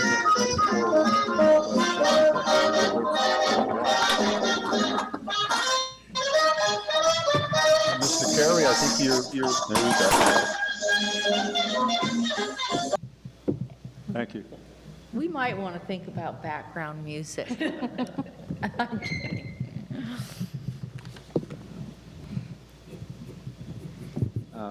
Next item on our agenda is our grant application. We're seeking additional funds for the Depot Street sidewalk that's been in the works for Ever. Yeah. And of course, over the time, since it's been in the works for a long time, the costs have gone up. Yep. Yeah, so Depot Street Sidewalk Project, of course, is a federally funded project. Great to have federal money, not great to have federal loopholes, or federal red tape, I should say. So we have a right-of-way process. They even say it themselves, so I'm not worried about it. There's a right-of-way process. We're dealing with the rail. That's holding things up. Looking to bid over the winter to construct in 2023. But in the meantime, prices, as we all know, have gone up. So there's a shortfall in the contract of around $300,000 to $400,000. So there is Bike Ped, the Bike Ped grant, which is what funded this project initially, has come out with another round of funding. One of the things that they are allowing is a specific application for additional funding of an already approved project. So that's what we will be applying under. And in order to do that, I need you to authorize me to sign this letter saying that you're okay if we do this. There will be a slight increase in match. Again, we'll need 20% of that additional funds, which we can then budget in the capital plan next year. We've already put in 20%, which is 200,000. That's already budgeted. We already have that. That's already in there. That's already and in That's already there. taken care of. So this would be 20% of 300 to 400,000. Yeah, should be about another 60 to 80,000. Yeah, yeah. So I'll make a motion for Julie to proceed with applying for additional funds for the Depot Street project. Second. There's the motion. Lee, was that you a second? Both Lees, I think. Either one of us. I'll just say Lee was a second. And have the, Let Susan figure it out. Yes. Thanks. Hey, any further discussion on this? They're planning on building in 2023. It might happen. As long as we can, get the right-of-way agreement, as long as we can get the rail division to sign their own agreement for the town, then we should be fine. We are now pulling strings and getting a little snarky, so hopefully we'll get a response soon. But, that's unfortunate because I It is, remember. it's taken a year Well, I to get remember this projects signed. in the past that involved the rail. Yeah. And every single time, it was always Oh, a it's a delay nightmare. because of It's a it. nightmare. Why? I don't get why. Because they can. Because they can. And within the month, if I don't hear back, I will be driving up there. I'll drive Things with you could not get pretty. Things could get kind of ugly. if you need company. Yeah, exactly. All those in favor of the motion as stated, please say aye. Aye. Opposed? And another grant, Northern Border Regional Commission. What's that regarding? Okay, so we were selected to apply for funding through the Northern Borders Regional Commission. Vermont is just now being allowed to apply under that. This project would be a combination project between the town of Chester and Drews. This would help Drews get the funding that they need to install their cooling tunnel in their facility. The installation of that cooling tunnel, right now, to cool their jars, they use potable water at the rate of about 30,000 gallons a day. Yike. So number one, they're using that quantity, taking that from the town's allocation, but the other thing that's happening is we have to then process that through the sewer plant. So the cooling tunnel that they are looking to install uses their own pre-treated water, their own pre-treated discharge to cool their jars. A lot of benefits for them, huge benefits for us. So on the town's end, what we would be doing is installing a pH monitoring system at the sewer plant, so that when Drews does have a discharge, if something is coming out of their discharge that's a little more than what we can handle, our pH system automatically monitors that and then adds chemical as necessary. So if you remember, over the past year, they had a few issues with some drainage stuff happening up there, and they wiped out one of our tanks, killed all the bugs in one of our tanks. And that happened a couple times, just because they had some internal issues. having that pH monitor in place would have really helped, because if it happens on a weekend, our guys don't necessarily know it, a whole day's gone by, the tank gets killed. So this would help allow us to install the pH monitoring system, and it would also allow us to install a SCADA system, which is also another set of monitorings that could happen on both the well and the septic system. So those combined projects are pricey. The two projects together are around $700,000. Drew's obviously is going to pay the match for their portion. The town would pay the match for our portion. So our match for us would be about $300,000. That would come out of both water and sewer reserve that we have in both of those. The other thing I'm trying to do, I just can't guarantee it will happen. There is some money through one of the state's revolving loan funds where one of their programs that has been funded through ARPA does have some grant money available for pre-treatment. The problem is it won't allow plant upgrades. I am working with Nick Gianetti from the state, who is very familiar with the town and Drew's relationship and issues we're having, to see if there's a way we can kind of squeak this in and maybe get our match covered through another grant funding source. So it's possible there will be no direct cost to us, but that's not guaranteed. So if you want to move forward with this, I obviously need approval. The board needs to approve that. And I think you should approve it with the general understanding that we will be paying about $300,000 in match. Is Drew's in a position to help us with the match? For our end, I don't think so. I have not asked that, but I don't believe so. And could other companies at some point benefit from this? Absolutely, because what's happening is you're freeing up 30,000 gallons of water a day for reallocation to another business coming in. Right, but is the testing just for Drew's tunnel? No, it'll be for any discharge coming into our plant. Thank you. Yeah. And So the SCADA it's an infrastructure project enhancement, really. It is. That would support Drew's, but also could attract other business. Absolutely. It helps us in our discharge is what it does. These are two projects that when the plant was upgraded back in 2002, 2003, 2002, these were things that were slated for that project but were cut because of funding, the SCADA system and the pH monitoring system. They were cut at that time. The SCADA system will help our guys tremendously. And the numbers, the estimates that we have on that are high. We built in a good contingency, not knowing what in the world's going to happen. So that number could come in, 20% less as well. Julie, So. what's the savings to the town of that 30,000 gallons of water a day, either for treatment or production? I don't know. I haven't done that. I haven't run the math on that. If they use 30,000 gallons less of water, we're going to lose revenue, which is okay, because that part. Well, we also have to treat it, and I'm wondering. Yeah, the what treating that part is yeah. what's going to cost and where it's going to be saving, I think. And I think the question that whether it was specific to just Drew's was important, because if it was specific just to them, and that's the only reason, then you kind of wonder Yeah, about no, who should be no. paying for this. But we do want to be business-friendly and have the infrastructure to be able to, have another business similar or like that, and a lot of businesses do need water.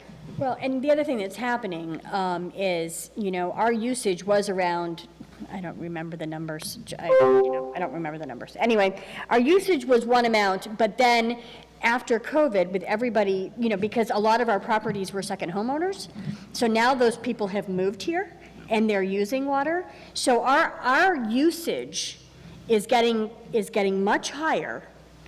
And the other thing that's happening is we don't have the secondary well in place. Those pieces that we're still working on, we're getting close to a threshold.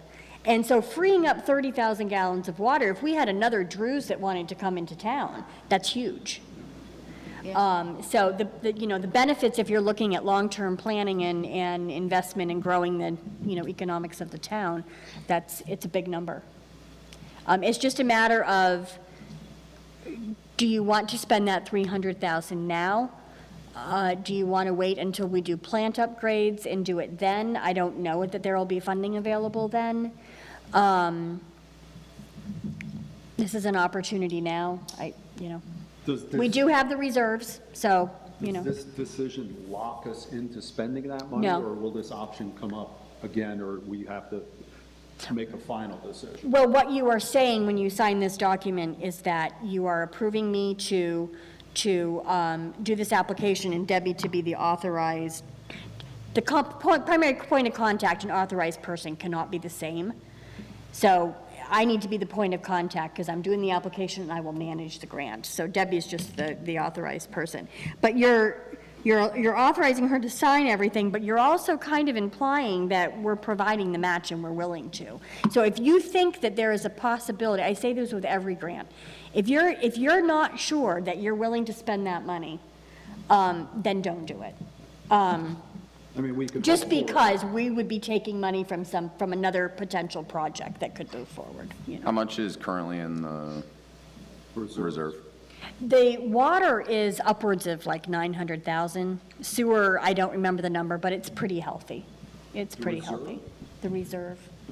Well, remember, we had to build that. We had to build that when we were doing the water project. So it's a very good healthy reserve. I didn't realize it was that high. Yep. So I'm assuming that the SCADA system and the pH monitoring system, if and when we do upgrades to the treatment plant, we could roll those over, that wouldn't have to be replaced? Absolutely, yes, that was my first question. Yes, yeah. So they won't chuck them out the window No. a couple of years down No. the line, we'll be able to still use them. That's a good point. So we're pre-investing in the upgrade.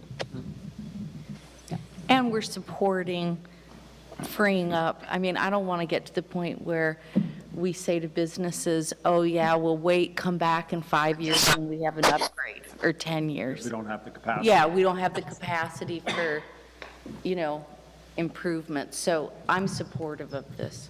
I think for clarity, it's also important to say it's not just freeing up the businesses, but whoever else builds and adds on to the Absolutely. system and the community as a whole, not just the Yeah. business aspect of it, so. Yep. You have 3 questions on Zoom. Arnie, you have 3 questions on Zoom. Mr. Perla.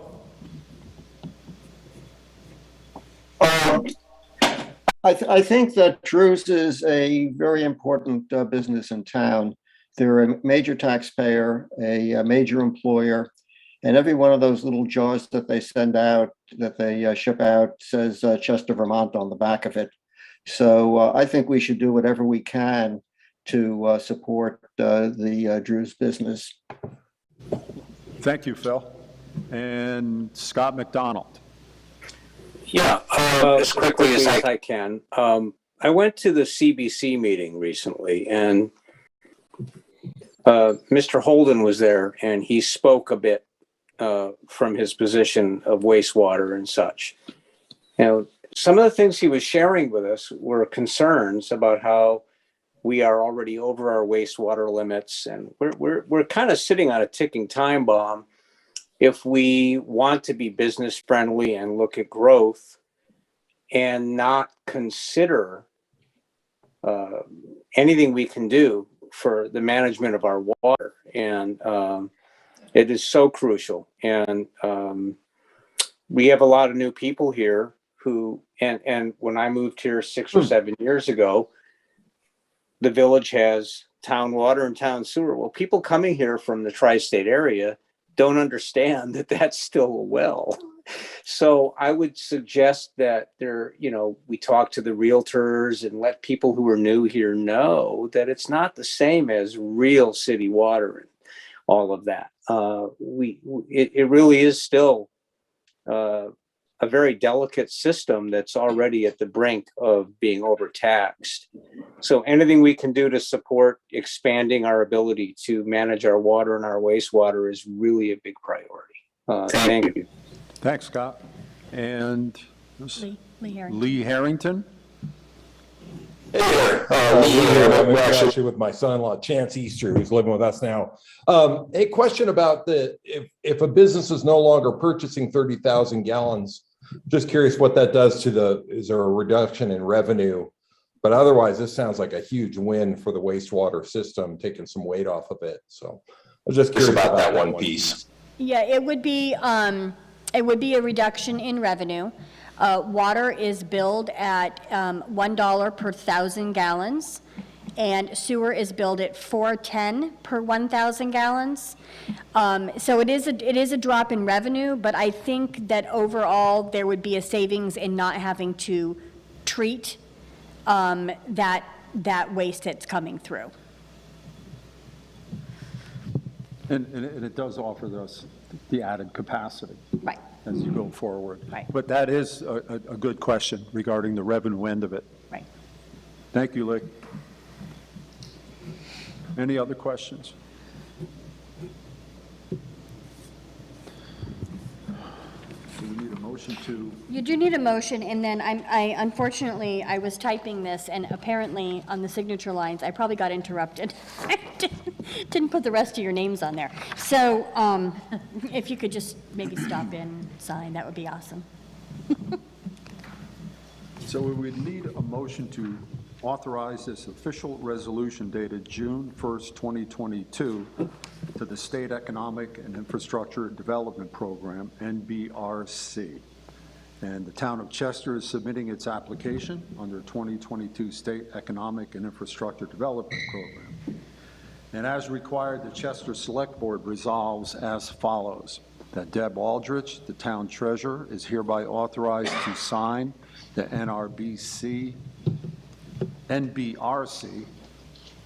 SEID application on behalf of the town of Chester, and that Deb Aldrich, town treasurer, is hereby authorized to sign all NBRC investment documents that bind the town of Chester.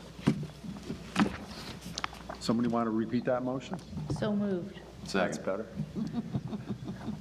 Heather's the motion and Ben is the second. Any further discussion on this? All those in favor of the motion as stated, please say aye. Aye. Aye. Anybody opposed? So I guess the commitment's there. Okay.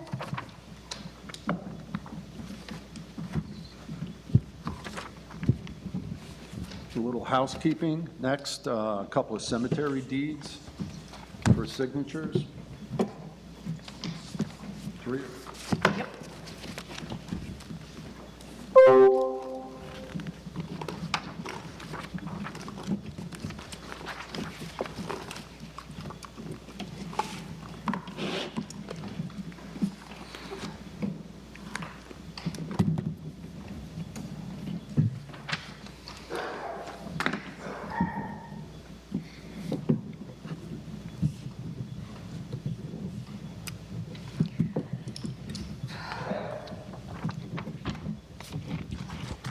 Piles are getting smaller. Piles are getting smaller. Oh, you're good. Roll. Class chair.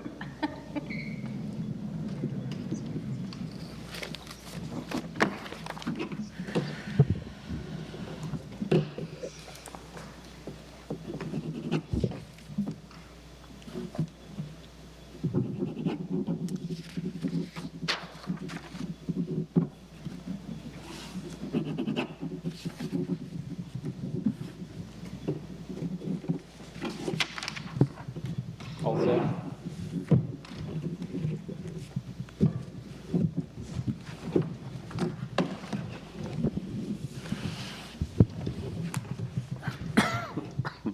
All good, Arnie. All set? All right, next item on our agenda is new business and future agenda items.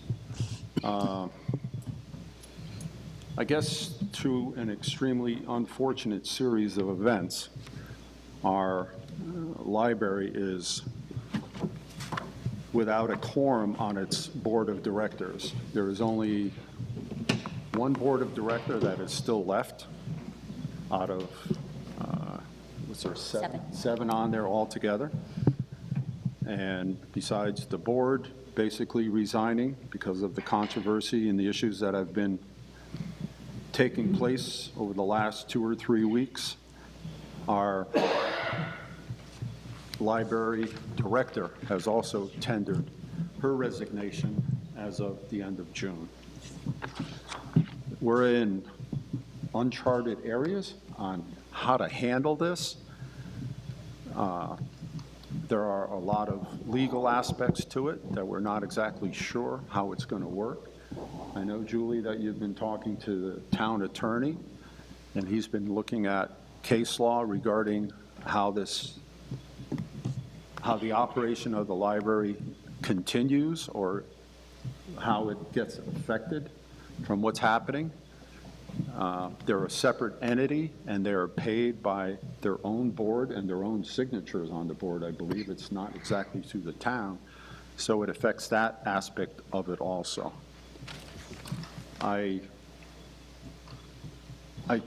When I look at this situation, I just can't help but think that it could have been handled a little differently, handled differently and having a much more positive outcome. But sadly, we're in the situation we are now. The library is our soul of our community, and it's devastating to me that we're at this position right now, and we're in this situation that we are. I think, Julie, you can help me out on this. Arnie, I have a question for you, and maybe this is aimed at Julie. The library has its own board of trustees, has its own directors, if you will. But does it fall under our purview as the select board? So in speaking with Jim, Jim called me at home this evening before the meeting to kind of give me an update. So the board of director, the library and the trustees are set up by General Assembly back in the 1800s, that they are their own entity. The select board, the only authority that the select board has over the library is the appointment of trustees in the case of vacancy. Payroll, management of staff, the direction, supervision, operation of the library is all the responsibility of the trustees. What Jim is looking into at this point is, so what happens when you're in the case that we're in? You know, in the interim of while you're waiting to make appointments to get us back to, at least get us back to a quorum, what happens? So Jim tonight feels strongly, he can't give me the case law, he can't give me 100% his opinion, but his advice to me was, do not close the doors of the library, because that is what I have said to him I think would be just add fuel to an already burning fire and would just not be a good step. So how do we keep the doors open and operational? Jim said don't close the doors. He feels very confident that he can find a way legally where payroll can get approved and necessary bills can get paid. He's going to be issuing an actual legal opinion in the next day or two for you. Really the issue is the warrant, right? So if all of a sudden this happened with the select board and we didn't have a quorum of the select board, it's the warrant that can't get signed for the issue of bills. So that's the issue. So it leaves the treasurer hanging out there because she can only pay bills, or the library trustee treasurer can only pay bills based on support of the board. So that's really where we're hanging. It may simply be, he's feeling like the select board at this point could intervene and sign that warrant or give her direction to sign that warrant, or it may be a case where she can sign on her own. He just wants to verify that there's case law to support that, because we don't want the town treasurer hanging out there with liability. So when you say she, is that the remaining one board member, that is the treasurer? No, you're talking about the town treasurer at this point. Town treasurer. Because what happens is all of the accounts for the Whiting Library have the town of Chester federal ID number on them. So the town of, it's a really awkward, funky, messy relationship between the two when you start getting into this. There's a big miry web here. And that's why I was asking the question, because it seems like the Whiting Library is part of the town of Chester. We are the governing board of the town of Chester. So does that mean that we have that, I'm not going to say oversight, but do we have that responsibility to ensure that that particular aspect of the town moves forward? I mean, if it were another business that had nothing to do with us, obviously we would have no jurisdiction. But in this instance, it seems as if we have the responsibility to make sure that bills are paid, et cetera, because we're the last group standing, so to speak, in this particular instance. You're the last group standing, but by establishment of the library, you have not been given that authority. And we have to be careful on how much we discuss this issue at this point. And they're all good questions. those- There's that- things that- that we have to figure out, and it has to be done sooner than later. That firmed up legal opinion I will have in the next couple days. Well, and can I suggest that we convene another meeting as soon as we have information to discuss any action to go forward? Even if it's a special meeting, that's within the 2 weeks that we go forward. That's what Because we Yeah, do I ha- think so. There are 3 people that have put in letters of interest to be on the library board. And potentially a fourth. And potentially a 4th, and I believe the one that is still remaining is going to stay also. Well, And we have to have 4 minimum, and whenever they have any motion or anything comes before them, it has to be unanimous because it's out of 7. do we want to put an ad in that we're looking, I mean, I think we should not just rely on the people who know about, but probably everyone knows about it. But So that's already in the works. So the ad is already in the works. I just didn't want to release it until I talked to you guys tonight. So the ad has been drafted, it's in the works. My plan is that if people can get their letters of interest to me by next Friday, you guys at your meeting on June 15th can do your interviews, because that is part of your process. So you got to do your interviews and could make your appointments, hopefully that same night. And so we really are talking about a maybe 2-week period of time. So there might, That's what we've got to get through, is a 2-week period of time. and if there's any important bills that might have to be dealt with, or other than that, we could probably get along as we go from there. Yeah, yeah. You have a raised hand, Ms. Linda Dyack. I don't know if I'm going to take any That's questions entirely from up the to you. comment. This is just for our business. purpose for new business and new agenda items. There will be a time for public comment at our next meeting when it is a warned agenda item. And you can take it from there. I mean, I hope the library, it'll survive. And, you know, sometimes out of controversy comes learning and growth. And I hope that's what happens in this situation. And as we go forward, I'd just like to look towards the future possibilities on a positive note. It's a hard time to go through, and it's a hard time to be in for our town and for the library and everyone involved on all sides of the issues that I've heard. And it got a little bit ugly in quite a few different places, but I hope we can move forward in a positive note. I do want to express my appreciation for everyone who served on the Board of Trustees. Correct, for sure. I mean, it's a volunteer position, and sometimes volunteer positions in town government are thankless. And whatever the situations were behind the scenes or whatever was going on, I'm not going to get into that. That's water under the bridge. We need to move forward. So we kind of know what has to happen. It will be an agenda item in 2 weeks. Hopefully, there'll be more people coming forward from our town because we really need the help. We really need people to step forward to help our library and preserve what we've had for 135 years. And I bet you this isn't the first time there's been controversy in the library. And I remember days when the select board was actually butting heads with the library over funding and a few other items over the years too. But somehow we got through all that, and I think we can get through all this too. well, and I understand that. I think we should take time for 2 weeks to get people engaged in applying. I get that.